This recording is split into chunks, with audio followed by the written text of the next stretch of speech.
In today's episode, we once again take up the story of the Battle of the Bulge after the initial German breakthrough and consider how the Allies turned the tide.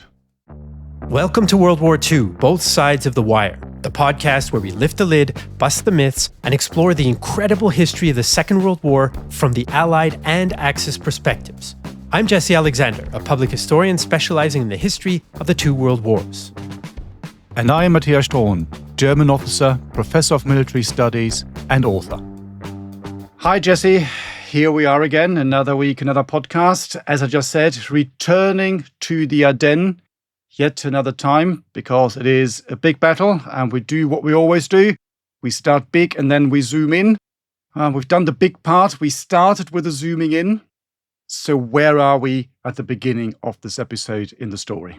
Well, listeners and viewers, don't worry. The pace of the story will increase significantly in this episode. In the last couple of episodes, essentially we talked about the strategic situation in late 1944. Why did the Germans launch this counteroffensive? Why did they launch it in the West? You know, they're hoping to break through to Antwerp, and they're hoping to force the Western Allies into a compromised peace.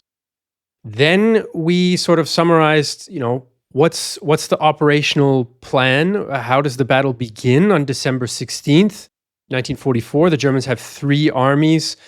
The northern one is supposed to be the main breakthrough, but even though the Americans in this sector are a bit undermanned, they're outnumbered by the Germans, they put up extremely fierce resistance and they're messing up the German plan from the get-go. And the German plan is very, very fragile, depends on a lot of things.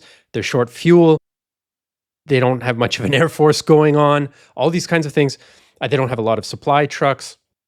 So their plan really needs to work in the way that they envisioned it.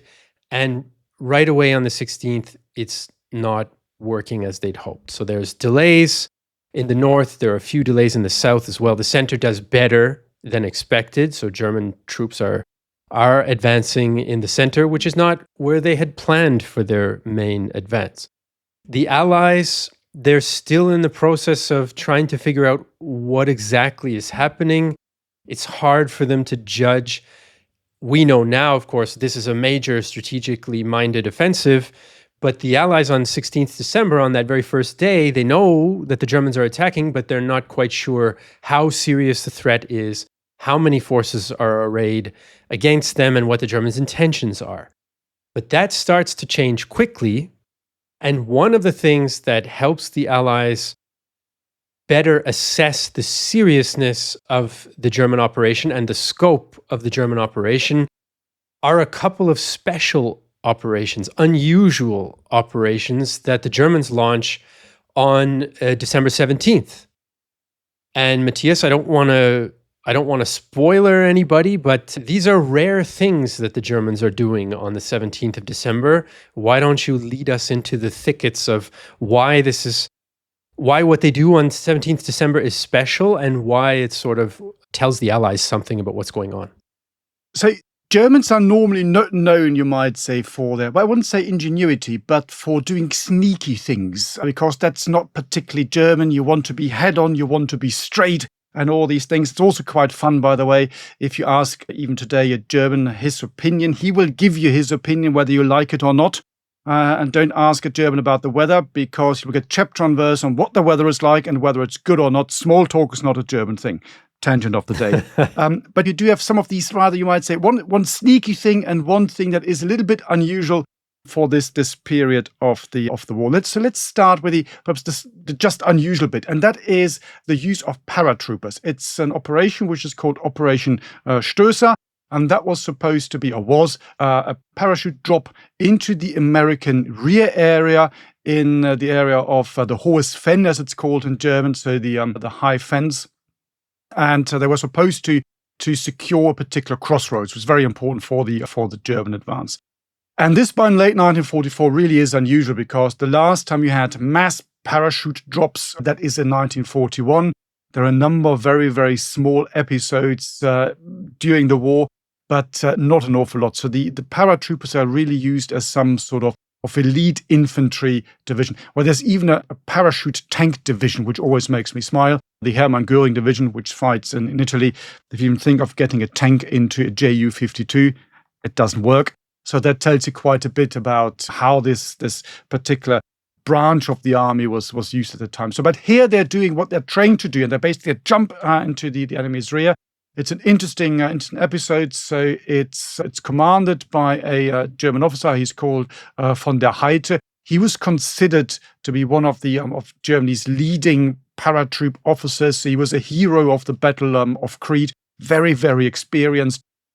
He's given command of a battalion, not his battalion, because they said, well, if we use your battalion, we have to move it around. That's too difficult, and the Allies might spot that something's happening. So he's given command of a different battalion. Nevertheless, about numbers differ a little bit. About 150 or so of his old battalion volunteered to come with him. So people have always seen this as the embodiment of this para-ethos that you have, the Fallschirmjäger ethos that you have here. And so in the end, he's got these troops together from the battalion, about 800 men strong.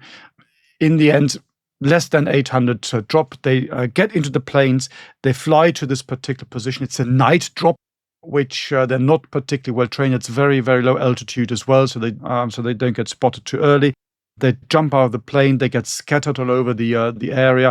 And basically, when they reach the cross point, so to begin with, he's only got about 100 people there. So that's far, far less and far fewer than what he'd hoped to have. He assesses the situation. He realizes that he's not able to hold this position and secure it against enemy counterattacks. He more or less, you might say, abandons the mission, and he tries then to make his way back to the German lines. And only a handful of troops really reach the German lines. The rest are then captured.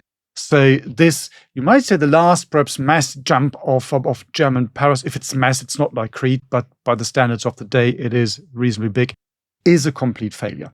But just the fact that they're thinking about this again now in late 1944, when they hadn't done that in a long time, tells you something about the thinking behind this entire operation.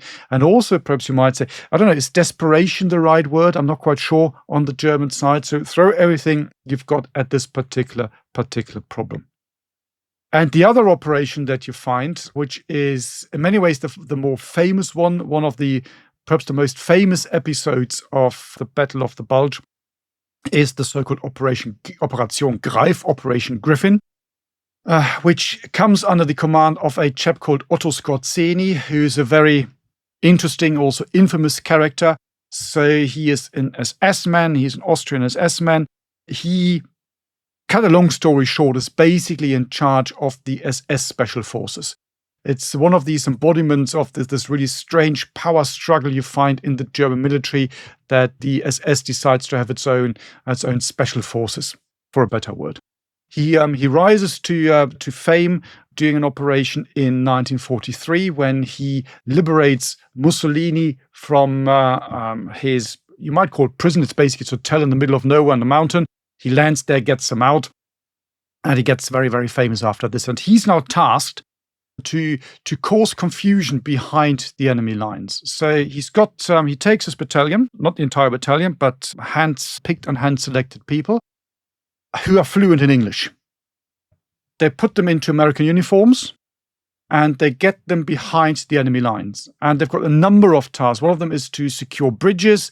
Another one is to basically just cause confusion behind enemy lines. They know that this is a bit of a dodgy thing to do, wearing enemy uniforms, because that basically makes you a spy. That means you're not protected by the laws of war. That means you can get shot, which, I'm jumping ahead, happens to quite a few of them after they've been captured. So most of them were actually their German uniforms underneath the American ones. So hoping that should there be challenged, they might be able to get rid of the American uniforms and then surrender as normal military. But that's a bit difficult as well. As I said, quite a few of them get assassinated. So they jump there. The Americans learn about this relatively early on. They manage to capture a number of them. Eisenhower even speaks of that. That's on the 17th when they get dropped. So Patton describes the situation to Eisenhower, and he says, crowds speaking perfect English, raising hell, cutting wires, turning road signs around, spoking whole divisions, and shoving a bulge into our defenses. So this is really causing confusion and, to a degree, a bit of panic, you might say, amongst the American troops. And this is an interesting one because when you rewind a little bit and look at the American experience up to this time in France, or anywhere really, they never really had to deal with anything like this. So for them, you've got the front line. There's the front line. That's where the enemy is. Everyone, so to speak, to the east of you is evil. Everyone in the rear area is supporting you, is friendly, because that's French civilians or Italian civilians if you're fighting Italy. So this idea that you've got some sort of sabotage troops, fifth columns, something that's popping up in your rear, is something the Americans are not really used to. And then they kind of, not quite sure how to react. And they set up all sorts of checkpoints. And they stop people and they keep questioning them. And they start asking the questions only Americans would know. They start asking about baseball. No one in Germany knows what baseball even is. I still understand it today. If anything, I would watch the cricket. But there we go. That's a completely different story, isn't it? So all these stuff happens. Or they ask, what's the name of Mickey Mouse's girlfriend? And in Germany, no one knows who Minnie Mouse is. So it's just simple stuff like this. And perhaps the most funny story is that even Omar Bradley, the general, he's basically detained and he's held by a military police guy because he walks up there and he asks and he challenges him and says, okay, you might be a general, but I don't really care. Tell me, what is the capital of Illinois? And he says, well, it's Springfield. And this guy, no, it's not, it's Chicago. So he basically arrests them and only after, no, I got that wrong. Geography wasn't my strong point at school. So he's then released. So even the general is basically locked up. And so more and more Germans actually walk into this trap and they're arrested. As I said, quite a few of them are later executed.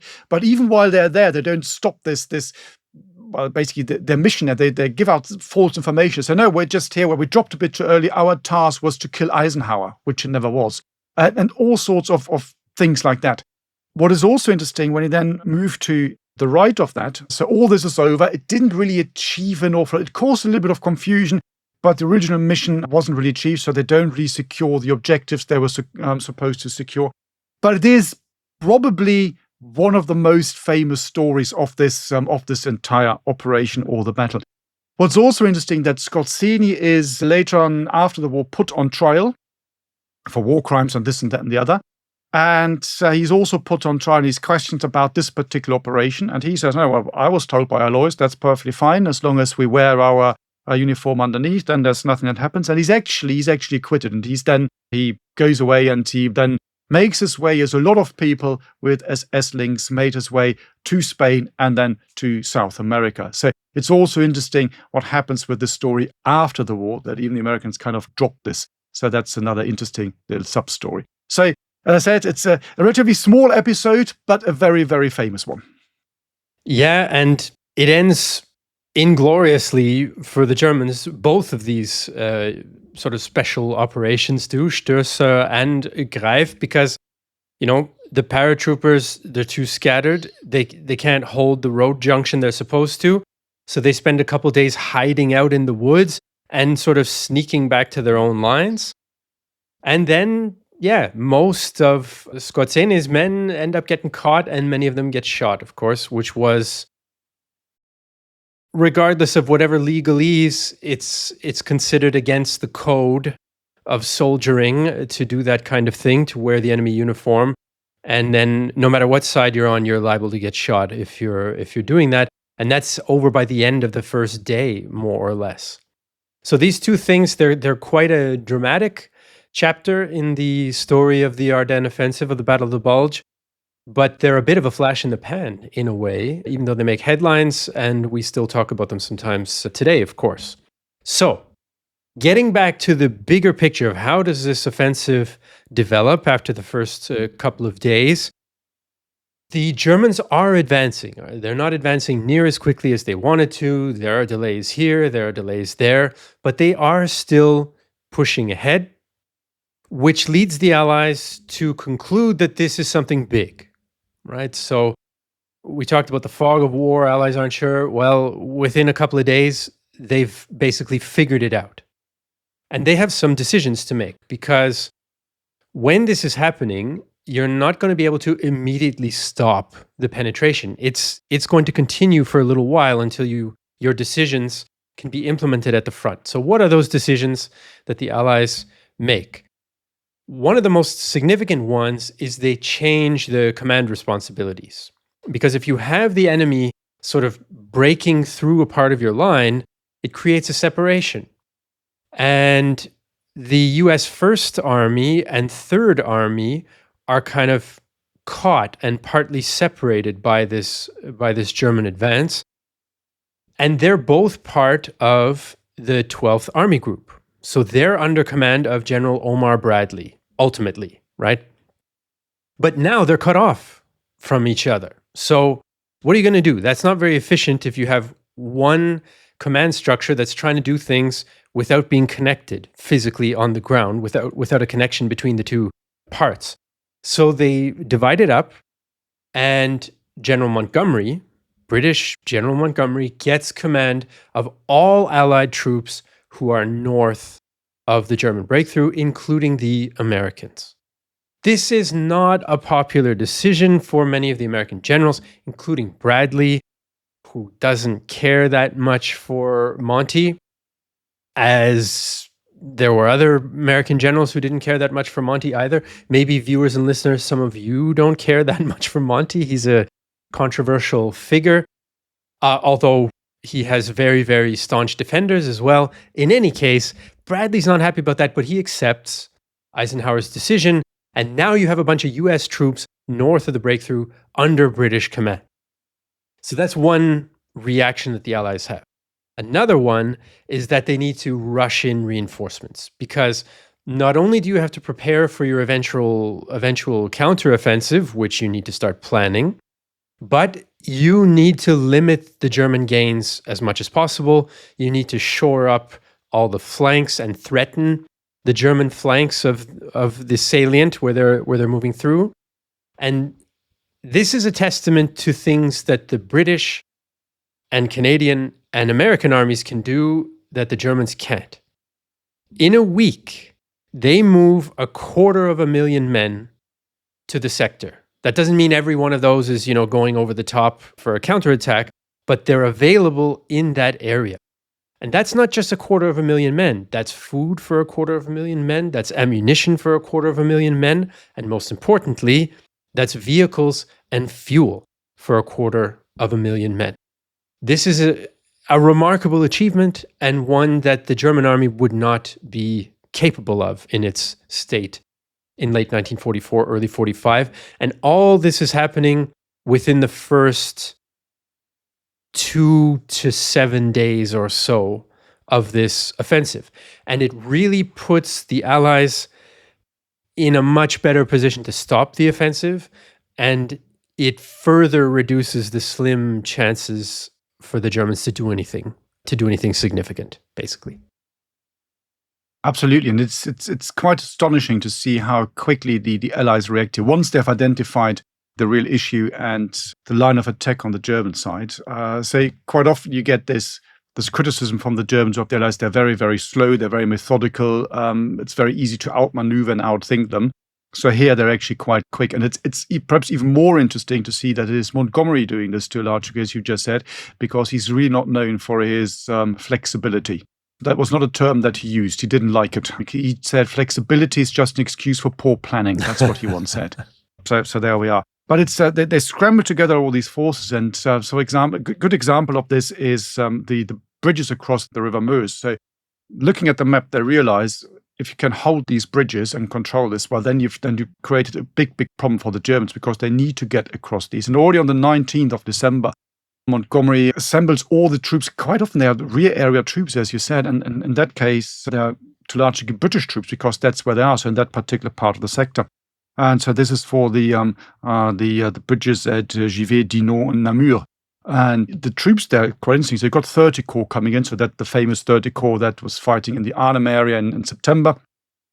But you also have ground troops from the Air Force. You've got military police and all sorts of rear echelon troops they've got there.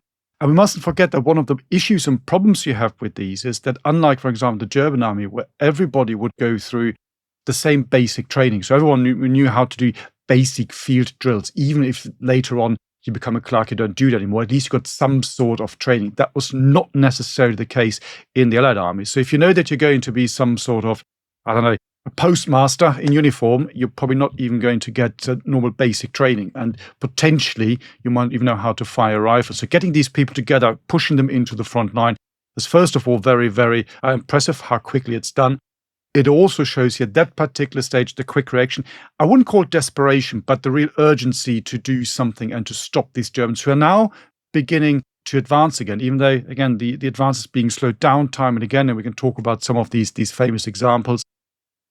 But they are advancing, and that is the problem. The Allies don't know about the German plans that well. They don't know that the Germans, according to their own plan, are so far behind. That, of course, they don't know. So they're still very, very worried. Yeah, no question about that. I mean, you're worried whenever the enemy is on the offensive, no matter what your long-term chances are, because it's always a significant risk. And when you're pushing non-combat personnel into potential combat situations, it's a sign. It's a sign that you still think things are serious. Again, we know how this plays out. We know how weak the Germans are behind those fancy-looking tanks at the spearhead with Piper, for example. The Allies don't know the extent of that weakness at the time. So, the Germans, of course, are running into problems. Not only are they far, far behind schedule at this stage, but they have supply problems, right? They're not capturing enough fuel to do what they need to do. They also, eventually, on the 23rd of December, the sky is clear. And so now the Allies are going to start being able to use their tactical air force to attack columns of German tanks and these types of things. That means that you become even slower because you're not able to move as much during the day. You're going to have to make your main movements at nighttime. There's a huge amount of problems. Another issue that the Germans have is that their infantry starts to have more trouble coordinating together with the tanks. And that's because of high infantry losses. And again, that's partly due to the success of US artillery, which is still able to inflict heavy damage on the German infantry. You can also then suppress them so that, given the Germans are so pressed for time, they will make attacks of armor without enough infantry support to help them. So that then increases the losses of armor. So you have these kind of mutually reinforcing problems. When you're fighting a modern, complicated war like World War II, you need the different parts of your army to work together. You need combined arms to do things. And if that starts to not work, then you're much, much less effective. And the impact of the different arms not working together kind of multiplies itself. And so the Germans kind of reach their farthest advance more or less on Christmas Eve. And they never really get farther than that. The offensive, or the fighting, I should say, the operation goes on for a couple more weeks, but really and truly the Germans are kind of spent by Christmas. So the Germans are having problems, and that is very, very obvious. And as you see, the offensive is beginning to slow down. Another problem, of course, the Germans have is, in addition to just the sheer rising casualty numbers, it's also the lack of training that they have right from the beginning. As you rightly said, in a combined arms situation, you need to work together. And this is the one thing that in the early years of the war, the German army was actually quite good at. Not perfect, but better than the enemy side. This is now disappearing because these guys are no longer well trained. Some of these guys have just got a couple of hours driving around in the tank and just sent off to the front line. And the army that you see here is no longer the army of the early years of the war, perhaps the army which I would probably argue is at the height of its ability in perhaps 1942, perhaps 1943. This is gone. Just to give you one example, it's an Air Force example, just because I know the statistic. The German Air Force in the West between the 1st of January 1944 and the 6th of June 1944, so slightly before our episode today, the fighter arm loses 99% of its pilots. And that means losing means they're either dead or they're captured. So they're gone. So the entire German Air Force in the West in 6 months is completely wiped out. And that, of course, has long-term effects. We're going to talk about the Air Force operation later on as well. But that's just one example. You get the same thing in the infantry, you get the same thing when you look at armor, you get the same thing in artillery. So the quality just drastically decreases in the German military. It's one of the reasons why in the second half of the war, particularly in 1944, where we are now at, and then into 1945, casualties just go astronomically through the roof. So the bloodiest war for the German army is January 1945, where the German army loses more men than Britain during the entire war. So that just puts things into context. And there's also, say, not enough infantry support. Well, the way the Germans use the tanks, normally at that particular time in a tactical scenario, is that the tanks are the driving force. Well, quite literally so. They decide how to do things, and the infantry is their support arm. The Allies normally do it slightly differently because they've got some sort of idea of a tank being more of an infantry support weapon. But you still, in the German case, you still need infantry, you still need other bits and bobs. In a perfect scenario, at that particular stage, you would have tanks going forward. On the flanks, you'd have the self-propelled anti-tank guns who would engage, for example, other tanks, or would engage perhaps also anti-tank guns or things like that. And in between, you will then have the infantry. So, of course, there are different tactical scenarios where the infantry goes. Does it go to the front, the rear? I mean, we don't need to go into all the tactical hoo-ha of this. But that's the approach. In reality, it simply doesn't work anymore. And all this is causing problems for the Germans, and all this is slowing the Germans down. And this happens all across the entire front line, the line of operations. We talked about it in the greater scheme of things. So particularly in the north, they're getting slowed down, but also in the center, where things are looking a bit more successful for the Germans, they're having problems. And there are a number of places that are linked to this. I mean, this happens everywhere all the time, but there are a number of places that are really, really linked to this, and that have become famous and synonymous for this type of fighting. Perhaps the very first one is, I would call it Vith, which the Germans were supposed to seize on the second day of the operation at 1800 hours. They only really cleared the area around it on the 23rd, so one day before they culminate, as you already said. So Montgomery orders the Allied forces there, which is mainly it's US forces. It's mainly 7th Armored Division, but also some parts and remnants from other parts and divisions, 106th Division, 9th Armored Division, 28th Infantry Division. So they're defending this. On the 21st of December, Montgomery orders this to be evacuated, the troops clear out, but it still takes the Germans another 2 days to clear the entire area. So it was supposed to be done in the evening of the 17th. Only 5 days later, they managed to control this. And why are all these places so important? It's not because urban areas are important per se. It's because they're normally logistical hubs, and this is normally where you find crossroads. And this is what the Germans need, because they are to large degree restricted to this relatively low and limited number of roads. Just think about a big German tank rolling down one of these roads. I mean, that in itself is difficult. You can't go cross country with these.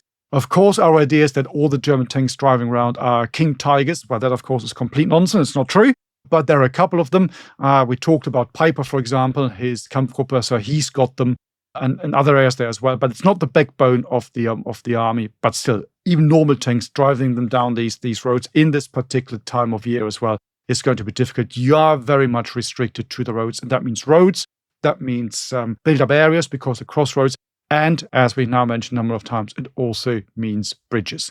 And the longer the Americans and also the British, to a lesser extent, can hold and control these and slow the Germans down, the more time they gain to build up troops for the big counterattack. And this is exactly what is happening. So Vith is a famous one. But then, of course, there is one place that we have to mention, because you can't talk about the Ardennen-Offensive, the Ardennenschlacht, without mentioning the famous one, because we'd be nuts if we didn't talk about it. Oh, I see what you did there. So that was clever, wasn't it? I see what you did there. It just came to me. It's one of these moments where I impress myself. Every now and then it happens. Right. So what happens at Bastogne? Right. So, of course, probably the most famous episode in the Battle of the Bulge is the Americans stand at a town called Bastogne, which is how it's pronounced in French. I'm not 100% sure how it's usually pronounced in English. I think I've heard some people say Bastogne, but in my head, whenever I read it, it's always Bastogne. Anyway, long story short, this becomes legendary in the history of the battle. It is one of these crossroad little towns with a road hub where different kind of parts of the Belgian road network come together. On the 20th of December, it is surrounded by German forces, but they cannot yet take it. And critically, the Allies recognize its importance before it gets surrounded, and they rush in reinforcements by the thousands and supplies using 3,000 trucks. So again, another example of they've got all this mobility and they use it for logistics and for moving reinforcements. So they're able to reinforce the town so that when it gets cut off by the Germans on the 20th, it's going to be, ready for it, a tough nut to crack. And that is how things play out. The Germans had planned to just kind of take it on the hoof, to like rush in, take it on the move with the armor, and then move on. But they can't do that. Partly because there's some very capable US troops there, like the 101st Airborne Division is going to be in the area. So the Germans also don't have enough artillery available to just kind of pound it into submission. So they kind of besiege it more or less. They do attack it as well, but with much weaker forces than they would have had if the spearheads had done their job. But because of American resistance, they can't, right? So what do the Germans do? They know that with time, an American relief force is going to be coming. Patton's Third Army has organized itself and knows that there's this cut-off garrison in Bastogne. So the Germans demand a surrender. I guess it's, in a way, you could think of it as a bluff, right? They're probably not strong enough to take the town, but they hope the Americans inside don't know that. The US officer who then famously replies, his name is Anthony McAuliffe, and he just says nuts, as in nuts to that. American slang for, get lost. I'm not doing it. So he made sure that he became immortal with essentially one word. And on the same day that he refuses to surrender the town, that's when the US counterattack starts to get going. They also use planes to drop supplies into the town on the 23rd, because the 23rd is when the skies clear up for the first time. So things are coming together for the Americans at the start of the siege of Bastogne, even though, of course, for the guys in the town, it's an absolute nightmare situation until the very end. And the very end, from the American point of view, is a happy ending, because Third Army units break through the Germans. They reach the town on the 27th of December. So it was a very, very, very long week for all the Americans trapped in Bastogne. But they resisted tooth and nail, and they managed to hold the town, which is a big thorn in the German side for trying to achieve their goals. The unit that got rolled over in that counterattack, the last one before the Americans were able to reach the town and relieve it, was a Fallschirmjäger division, so paratroopers. But by this time, they're weak, they're tired, and they were lacking supplies. They were even lacking food at this stage. So there's no way you're going to hold up against a Patton counterattack when you don't even have enough food. So that is, in a nutshell, the story of this very famous American holdout during the siege of Bastogne for a week in December 1944. Of course, that's not the only incident. You mentioned the one at Saint-Vith. There are some smaller ones as well that take place. But that essentially, I think this is one of the key things. We talk about material advantages, but look, the American infantry's performance on the ground in a very difficult situation is impressive. It's very impressive. They're not used to fighting under those conditions, right? They're not used to fighting surrounded. They're not used to fighting outnumbered. And you could say, well, maybe an army's not going to perform that well under those conditions, but they do. They do, and it plays an important role in holding off the Germans and making sure that the offensive is stopped as soon as possible.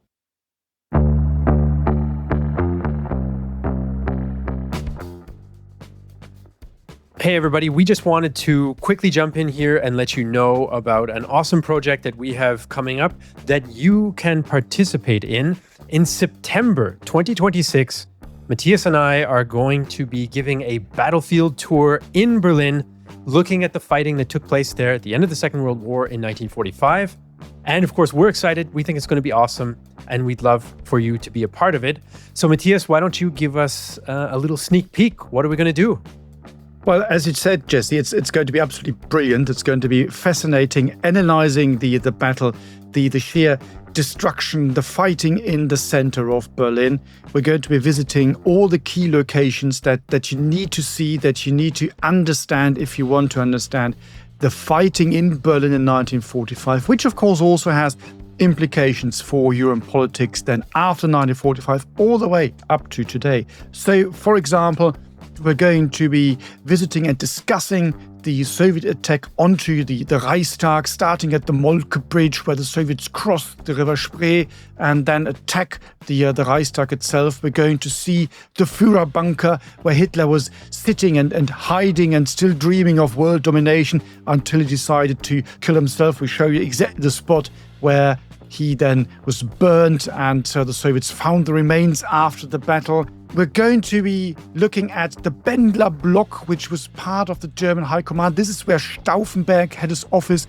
That's where they tried to overthrow the Nazis and Hitler on the 20th of July, 1944, where he and other people were then shot that particular night, where you now have a museum dedicated to German resistance.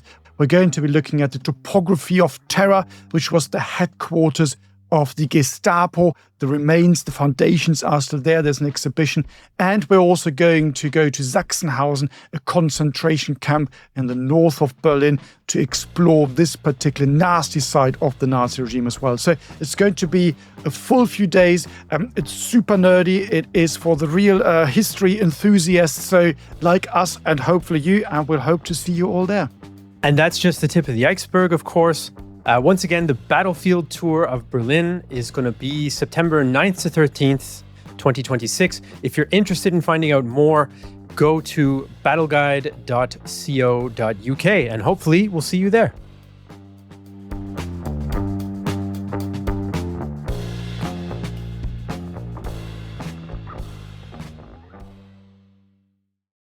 The German performance there, it's not overly impressive, I would say. So the Germans launched a number of attacks onto the town, but just with a broad brush, when you look at it, they're on the whole quite badly coordinated, sometimes not coordinated at all, rather than having one large concentric attack onto the town. So sometimes they come from the southeast or the east or the southwest, but it's all piecemeal.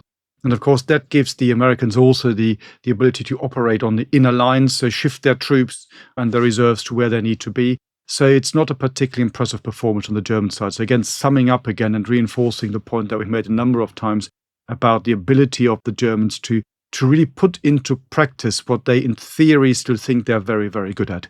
And it's a very, very good example of this. Right. And so the Germans on the ground have essentially run out of steam pretty much by the last days of December. However, they haven't yet fully given up hope that they can sort of get things moving again. And so they pull out another unusual operation on the 1st of January. It's quite an unusual one because we don't think of the German Air Force as playing a crucial role at this stage of the war, but actually they still have a lot of machines. They still have a fair number of aircraft. They produced a lot of aircraft in 1944. But as you mentioned, what they don't have is pilots who know what they're doing. Nonetheless, they try a huge gamble with the Luftwaffe on January 1st. It's called Operation Bodenplatte. And the idea, I'll leave some of the details for you to fill in, Matthias, if you like. But essentially, the idea is they scrape together every fighter that they've got available in the West, which is something like 1,000 aircraft. That is a lot. And they're supposed to all go out and fly combat missions on the 1st of January to attack Allied airfields and hopefully destroy a big chunk of the tactical air force on the ground. Any guesses as to how that went? Not that well for the Germans. Well, it depends, actually. It depends on how you look at this, because it's always seen as a huge disaster for the Germans, because they lose quite a few planes and pilots. I'll talk about this in a minute. Well, actually, when you just look at the numbers, you might say that it was still a success for the Germans, I would argue. However, the problem is that the Germans do not have, in particular, the pilots, as we now mentioned a number of times, to put them into planes once they're dead or shot down. And that is the problem, because of the sheer superiority in man and material on the Allied side. Unless you have a kill ratio of, 1 to 10, 1 to 20, 1 to 30, everything you do is going to be a complete disaster. And so it turns out to be exactly that. It also is an interesting question about the use of fighter planes on the whole. I mean, that's now a different discussion again, but it's this whole idea that you put bombs under fighter planes. Hitler was a huge fan of that. So when the Me-262 comes in, the first jet, he wants it as a fighter bomber, not as a fighter. And all sorts of other discussions that are surrounding this. But again, that would be an extra episode on the air war. But as you say, on the 1st of January, at just after 9 o'clock in the morning, the German planes, they all get into the air from airfields in Germany and the Netherlands. They fly to the Allied airfields and they basically drop the bombs and start strafing the Allied aircraft, as they are, most of them, still on the ground because they were surprised. So in total, again, the numbers differ a little bit, but the Allies lose somewhere in the region of 450 planes. That's quite a lot, actually. You might say that's quite a success. However, and this is where the big however comes in, the Luftwaffe also loses a lot of planes. Again, the numbers are a little bit debated, but somewhere in the region between 270 and 280. Interesting enough, only about 60, some numbers say 62, some numbers go a bit lower, to Allied aircraft, which really tells you that they were able to surprise the Allied air forces on the ground. And the other ones are shot down by anti-aircraft guns. And there are two different ones. So there's a relatively strong Allied anti-aircraft presence there. The Air Force, the German Luftwaffe, is not really a big threat anymore, but they're worried about the V1s, in particular, the flying bombs. So maybe they think they can shoot them down there. And of course, what is particularly sad from a German perspective is that quite a few of these German planes get shot down by the German flag, because the German flag had not been told about this operation. And as some of these planes come down flying quite low, so they couldn't be detected, the German anti-aircraft gunners think this can only be the Allies, because when was the last time you've seen hundreds of German planes in the air? So they start shooting them and bring down quite a few. So this is the big, you might say from a German point of view, the big tragedy of this particular operation. So if you do the sheer numbers game, you might say it's actually a German victory, a German success. However, when you put it into the wider and bigger context of numerical superiority, manpower, all these things, then it's really a problem. And it is pretty obvious and clear that after this, the Luftwaffe in the West kind of more or less ceases to exist. There's not much left. And so the problem, of course, then is that from that point onwards, even more than before, the sky over Germany is open and you get even more bombers coming over. And so the last few remaining German cities that hadn't been completely destroyed and turned to rubble by late 1944 then suffered that fate in early 1945. Because the Air Force simply is non-existent. The Air Force, the German Luftwaffe, is simply non-existent after that particular point.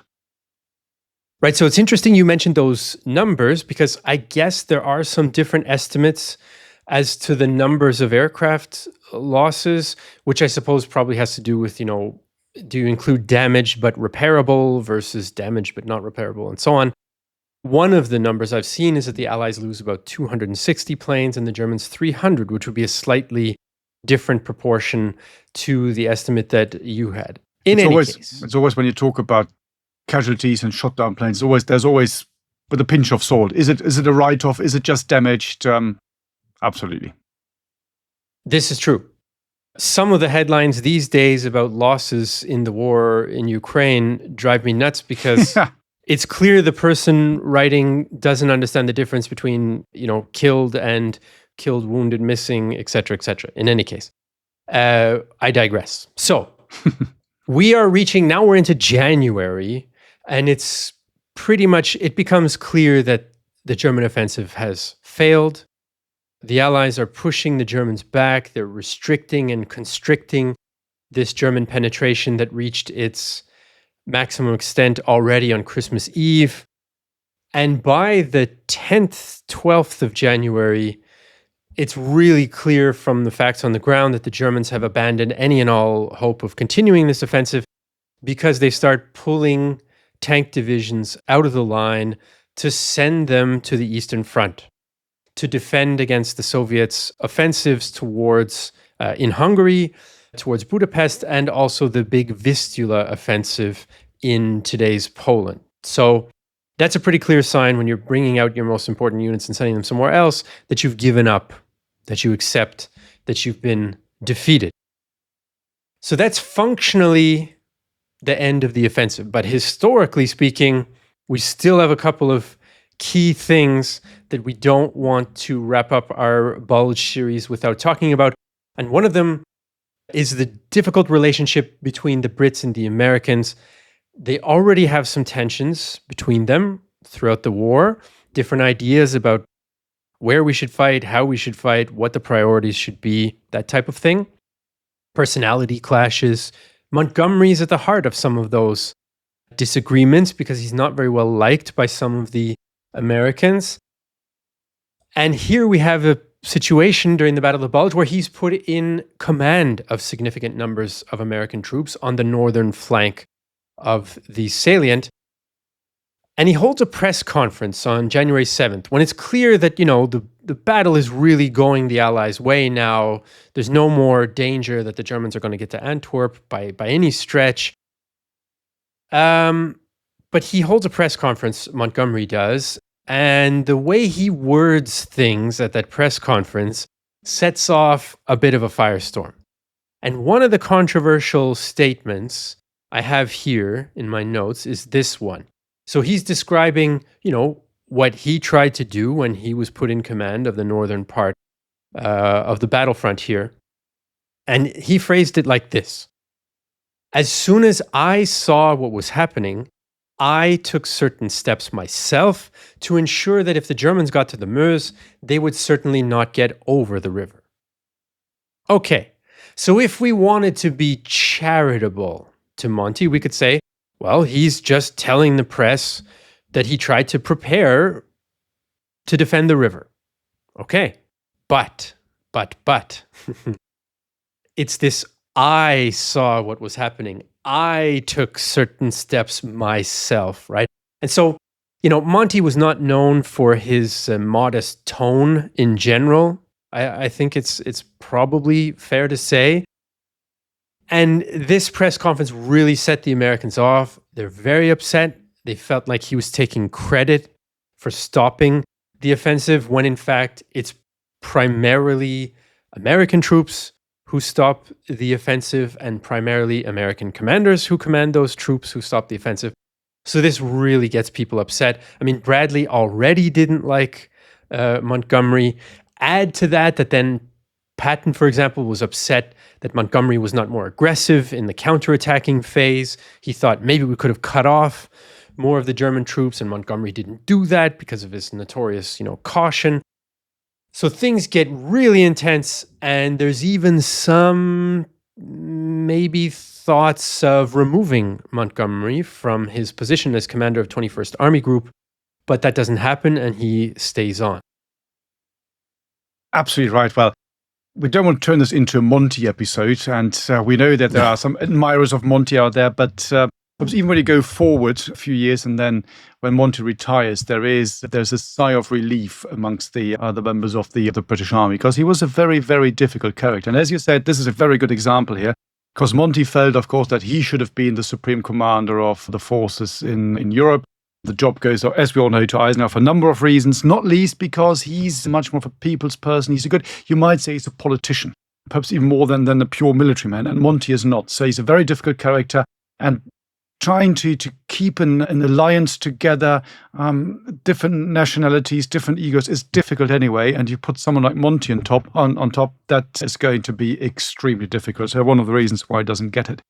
But as you say, it causes some rifts.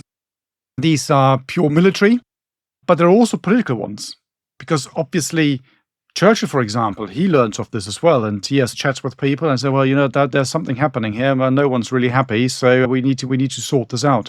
And he actually gives a speech in the House of Commons on the 18th of January, in which he, as he would probably say, put everything into context. And what he said about this Allied triumph of the Battle of the Bulge was this: care must be taken in telling our proud tale not to claim for the British Army an undue share what is undoubtedly the greatest American battle of the war, and will, I believe, be regarded as an ever-famous American victory.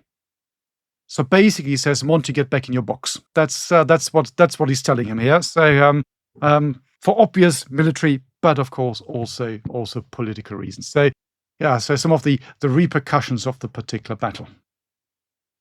Yeah, and Montgomery himself also kind of walks things back a little bit, maybe not as publicly as his faux pas at the press conference, but on the 14th of January, he writes General Bradley a message, and it's a very conciliatory, very kindly worded message. I won't read out the whole letter, but he starts it off, my dear Brad. So being very, we're buds, right? And he says, it was a great honor to command such fine troops as the American troops from Bradley's army group that he was temporarily in command of. He says that they performed excellently. And then he kind of directly gives some credit to the Americans for winning the battle. He basically says, all of us on the northern side of the salient would like to say how much we have admired the operations that have been conducted on the southern side. If you had not held on firmly to Bastogne, the whole situation might have become very awkward, which is British for, Bastogne was the linchpin and gets the credit for the outcome of the battle. And he finishes off by saying, my kind regards to you and to George Patton. So the two generals who basically hated him the most, and he's trying to be kind, he's trying to make up for what essentially was his mistake. So there was my little Monty tangent. And not that I want to take sides in the great Monty debate. We don't want to lose half our listenership. But I thought it was interesting that he made the effort to pen that letter. Now, who knows? A cynic might say he just did it to keep his job, but he did it nonetheless. So I want us to turn, before we wrap up here, I want us to turn to one other important aspect of the battle and legacy of the battle, and that's not the operations, that's not the fighting at the front line necessarily, but it's the massacres that also characterize this battle. It's the war crimes, essentially, which is pretty much people killing people who've surrendered. And there's quite a bit of that. There's even a massacre that is perpetrated by the Allied side, by US troops. So, Matthias, do you want to start us down that path here? Okay, well, it's a nasty path, isn't it? But it needs mentioning, and I wouldn't call it a famous episode, but it's a well-known episode, the most famous of these atrocities, and you need to talk about it, and you can't avoid it. And of course, the most famous one of these is the atrocity at Malmedy, which is committed by members of the Kampfgruppe Piper on the 17th of December. So on the 17th of December in the morning, the Germans are rolling down the road. They seize a petrol station, a petrol dump, where they already shoot a number of people. So the numbers are a bit debated. I think it's 11 in that area. Then they move on and they get to the hamlet of Bastogne, which is close to Malmedy, but it's the biggest place. That's why it's named after Malmedy. Where, say, the official story goes, the Piper arrives with the vanguard, and they run into members from the 285th Field Artillery Observation Battalion from the 7th US Armored Division. They seize them, take them prisoner, and so the official story goes, Piper then sets off with the vanguard to leave these guys behind to be brought back to captivity. That's the official story. Then the main body arrives under a chap called Sturmbannführer Werner Pötschke. He sees these guys, he has them rounded up, stand in the field, and they just machine gun them down. So they take about 150 prisoners in that particular episode. And at least 84 of them are executed by the SS. They probably thought they'd killed more, but quite a few survive, of course, and they live to tell the story. This is the main episode of a war crimes trial after the war, and Piper is put on trial, and Dietrich is put on trial, and other people as well. Piper is actually sentenced to death, but that's commuted to a lifelong imprisonment, and then he's then released. So it's all part of this the Cold War, and the mood is changing. And what is also quite interesting, he then lives in Germany for a while, and he then decides to go to France, which I always find quite mind-boggling. And he goes to France. He lives there as an official translator, German-English. And he is then killed in an arson attack by French communists on his house in the 1970s, because they'd found out that he lived there. So he had a pen name, but he actually lived there under his own name. And so when he was actually asked, so why do you go to France, considering that, well, you fought them, you've got a bit of a reputation here. And one of his answers was, well, they weren't brave in 1940, so why would they brave now and kill me? Which, of course, you can imagine didn't go down well. In the end, they did. But that's just the side story to the real episodes. It's these people getting killed. So him say, well, I wasn't there. I never gave the order to execute prisoners, of course, was not accepted. Usual. Yeah. Exactly. And there are a number of other examples. There's one example where a number of black troops get executed as well. Of course, they've got the racial aspect. I mean, it needs to be mentioned again, and people need to be reminded that the US Army was completely segregated. So you do not find black troops fight amongst white troops, and you do not find black troops in combat troops. Of course, the idea was still all the way until after the Second World War that these guys would not have the stomach to fight. So that already tells you that's the time when the Germans have broken through and they're getting to the rear area. They find these guys and they execute them, similar to what the Germans had done in 1940 when they capture French black troops. So there's the obvious racial Nazi ideology which plays a role there. So these are the famous ones that most people know about. Again, it shows you a little bit about the awfulness of this war. And I think in the previous episode we talked about the German perception as well. So is it better to fight against the Americans and the British? Is it easier to surrender to them because the evil guys all come from the East? And as we said in the previous episode, particularly if you are indoctrinated and so you are one of these SS people, not that the SS were the only ones who did this, but then of course the answer is no, they're just as bad. And so we can shoot them. And sometimes even in some of the letters that you see, sometimes they say, well, they're killing our women and children in the bombing raids, so why should they live? So you can see the nastiness of war coming through. And of course, in the German case, particularly with the black troops here, you've got this case of ideology, which perhaps you might say sets the German case apart. It does not mean, and I will mention it, that these things did not happen in other armies, because to a degree, as awful as it sounds, this is war. These things happen of war. Someone once said, the veneer of humanity is very, very thin. The moment you scratch the surface, the human beast comes out. And I think war, of course, always brings this out. So, and the famous example here is the Chinoy massacre. I don't know if you want to talk about that. Sure. Yeah, no, I think it is true that these things come out in war, but of course, different armies behave differently. And even though, like in Sicily, we talked, there was US troops who also killed some Germans who surrendered.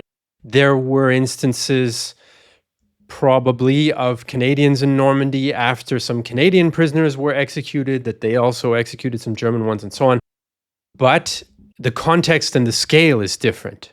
And I think we also, we shouldn't forget about that either. The Piper group alone, for example, not only did they commit the Malmedy massacre, but they killed 19 prisoners at Honsfeld, 59 at Büllingen, 44 at Stoumont, and 58 at Ligneville. So this is very clearly the kind of pattern that you wouldn't find. Yeah, totally. You wouldn't find that type of pattern in the Canadian, British, American, or French armies, just for example. As far as we shouldn't forget the civilians here. They don't get a lot of attention, but during the Battle of the Bulge, the Germans kill about 1,500 Belgian civilians, mostly through spontaneous kind of executions on the spot and that sort of thing, while looting or what have you. Now, there is this one instance of US troops executing German prisoners. The numbers I've seen are about 25 to 30 as the estimate. I read an account where basically the German soldiers said, okay, so we took this village and we captured some prisoners, this village called Chenoing. And they're not fools. Word like this spreads fast, and they probably have heard that the Germans are once again executing prisoners on a larger scale. So they then, according to this particular account that I read most recently, which is what I'm sort of working off of here, that they lined up these German prisoners and then shot them with a machine gun until 25 to 30 of them were killed. So there are certainly other details. I don't know if you want to add anything to that incident, but that's the basics anyway. I mean, that is the basics, isn't it? So the figure I have to put, about 80, 84 are captured, and then, as you say, they're lined up, and then they start shooting at them. Now, you could make the argument, so there's 84. Is this the similar number as the Malmedy ones that are killed? I don't think it is, because how would the Americans have known how many the Germans executed? But it's often seen as a reaction to the Malmedy atrocity when that became known. Again, bit of a debate, yes or no. Hard to say. Simple fact is that they do get shot. And of course, the interesting thing is then similar to what happened in Sicily, because you mentioned it. I think we might have talked about this in the previous podcast. This is basically very much brushed under the carpet. And in this particular instance, well, no one is ever put on trial or reprimanded or demoted or anything like this. So this is completely forgotten about, and there we are. Now, what is quite interesting, I find, in this is that in both cases, because we mentioned Sicily now and this case here as well, these are troops who come under the command of Patton. I've said this before, I really have problems with Patton for a number of reasons. We maybe could do another podcast on that one day. But there are a number of accounts and reports, of course, nothing ever really official, but some of the orders of the day it comes out, and also in when you have conversations, that he very much set a tone of not taking prisoners. You have the same thing. It's not he wasn't there, but D-Day. You have this with American paratroopers and Rangers, and Patton seems to be, even though he wasn't there normally, so it's perhaps a bad example, but he seems to be one of these people who, with this rhetoric, kind of pushed this idea that it is okay not to take prisoners. So this is quite interesting that he seems to be always involved, not there, of course, because he's the army commander, but just by the orders he sends out, that troops under his command could take a particular path or go down a particular path when it comes to treating prisoners. Still, and you've said this, and I think you're absolutely right, we need to be careful. I don't want to be kind of excusing everything the Germans do. You're absolutely right. Well, what the Germans do is on a different scale. And you gave the numbers. I just mentioned the most important ones. But some of these units are obviously on a killing spree when they go around. That's just happens. But yeah, it just brings out again this whole thing. Nasty things happen in war. Indeed. Yeah, I think, Patton can be controversial, and his rhetoric especially, probably didn't fully conform to what the US Army regulations and discipline was supposed to. And on the German side, it's, a completely different beast of a completely different proportion and far beyond anything that we can connect to Patton, as you mentioned. So, to summarize on the topic of losses, beyond these massacres, the losses in the Battle of the Bulge, which I think officially only ends the 28th of January, but that's when the Allies sort of reestablished the old front line. Practically, it's pretty much done, by the end of the first week, maybe first 2 weeks of January. The figures that I've come across are, for the US side, about 8,600 killed, 21,000 missing, which is quite a large number. So many of them are captured. Some of them are going to end up having been killed, and 47,000 wounded, plus 20,000 cases of frostbite and trench foot, which gives you the idea that the conditions were no fun at all. For the Germans, the losses are even higher.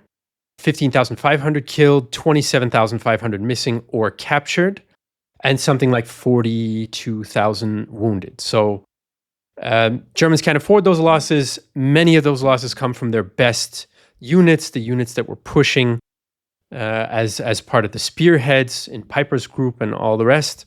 And that is essentially, I think it's probably safe to say, more or less the story of the Battle of the Bulge. Very, very ambitious plan in desperate circumstances.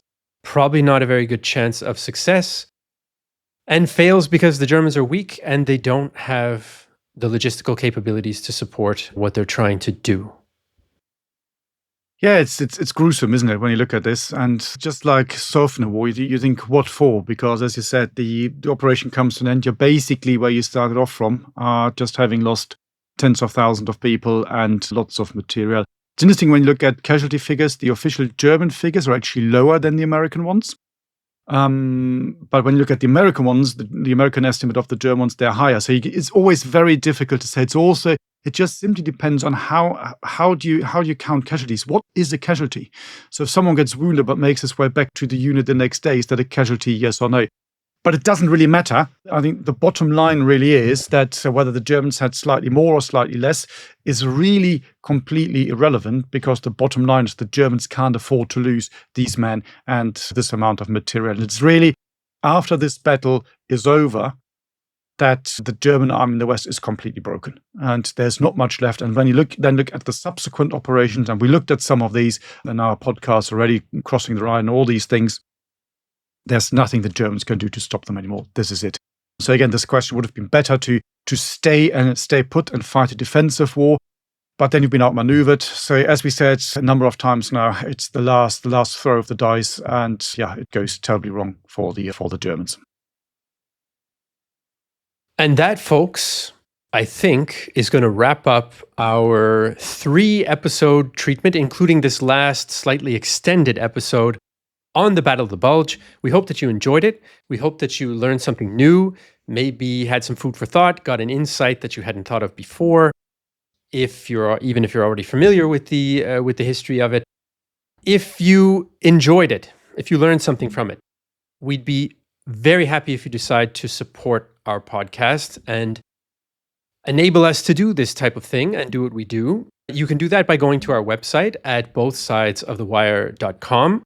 There, you can also get access to exclusive content that's not publicly available on Spotify, YouTube, and all the other places you might be consuming this. You can get a free trial of that exclusive content by entering the code word Deep Dark Woods. We've done all sorts of things, from the story of how Matthias came into possession of Marshal Tito's razor. Right, it's very blunt. To our favorite World War II books, to obscure assassinations of German high-ranking officials by Belarusian partisans, and all sorts of interesting things. So we will, ladies and gentlemen, see you in the next episode, and thanks for listening and watching. You've been listening to World War II, Both Sides of the Wire, a Battle Guide production. To support the creation of future episodes, consider joining our dedicated supporter community, where you can enjoy exclusive benefits and connect with like-minded individuals. For more information, please see the show notes, and if you appreciated this episode, please leave a review on your chosen podcast platform. Thank you for listening. But really and truly, the Germans are kind of spent by Christmas. Over to me. If you wish. We haven't talked about Bastogne. I was going to give the general picture. Come down a minute. Yeah, Linus, take that out because that's all silly. Yeah, what I just did.